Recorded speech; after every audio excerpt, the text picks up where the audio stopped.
Our scientists warn today that climate change is warming the planet to the point where it's causing irreversible damage in some parts of the world.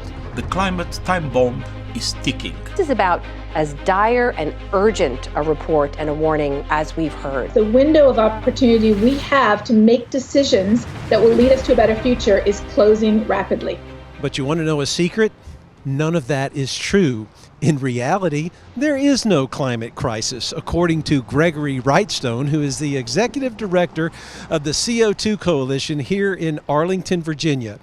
Gregory might just be the most politically incorrect man in America. In fact, his message is global warming is good. Despite what you're being told, cold kills some 15 to 20 times as many people as does heat. And that's the little known fact that they want to cover up.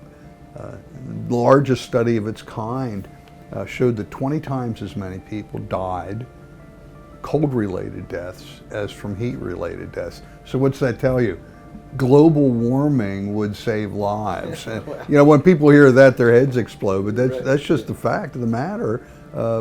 Warming temperatures for the cold weather months would save possibly millions of people. And millions of people don't even realize that the astronomical rise in their heating bills they're about to be slammed with are the result of green energy, such as solar and wind. When the electricity that comes out, when you plug that plug into the wall, it's coming from, there's an energy mix that it's coming from. And some systems have a huge, California, for example, New York State have a large influx of renewables.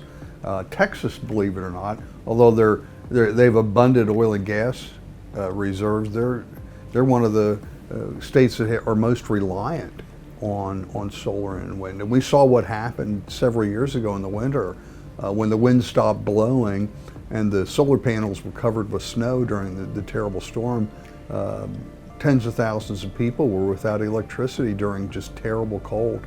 Wrightstone's research-based facts and plain common sense is all laid out in his new book, A Very Convenient Warming: How Modest Warming and More CO2 Are Benefiting Humanity. Greg, tell me about A Very Convenient Warming. Why did you feel like it was necessary to write another book? This is my mission. My wife tells me, she goes, I think that's why you're put on this earth, to preach this message, and that is of the huge benefits that are accruing.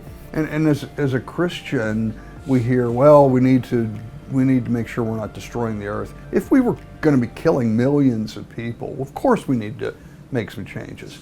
But we look at it, and this book captures so much of what we're being told that's just incorrect. Again, we see natural disasters are actually in decline. The best records we have say they've declined 10% since 2000. Disaster-related deaths, extreme weather deaths, have declined nearly 98% since 1900.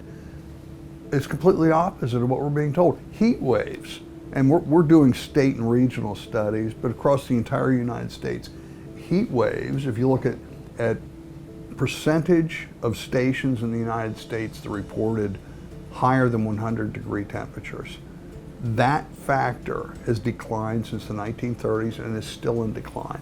We're seeing that maximum temperature readings have declined. What we have seen is low temperature readings, nighttime temperatures, if you will, have increased, and they've been steadily increasing. That's a good thing. So Greg, if you just went out on the street corner in any American city, or especially any college campus, and you said, embrace the warmth, global warming is good, I mean, people would just completely freak out about that. Why is it so hard for educated Americans or educated citizens anywhere to understand these facts that you were talking about? They kind of assume, well, yeah, there's a problem, it needs fixed. And the fact of the matter is, there is no climate crisis, and they're not getting it. And not only that, I've gone beyond that there is no climate crisis, and there isn't. There is no climate crisis that needs to be fixed. But I've gone beyond that now, and I'm talking now about how modest warming and more CO2 are benefiting humanity. And we see that with almost every metric we look at. We see that Earth's ecosystems are thriving and prospering, and humanity and the human condition are improving because of that. I call it the biggest untold story of the 21st century.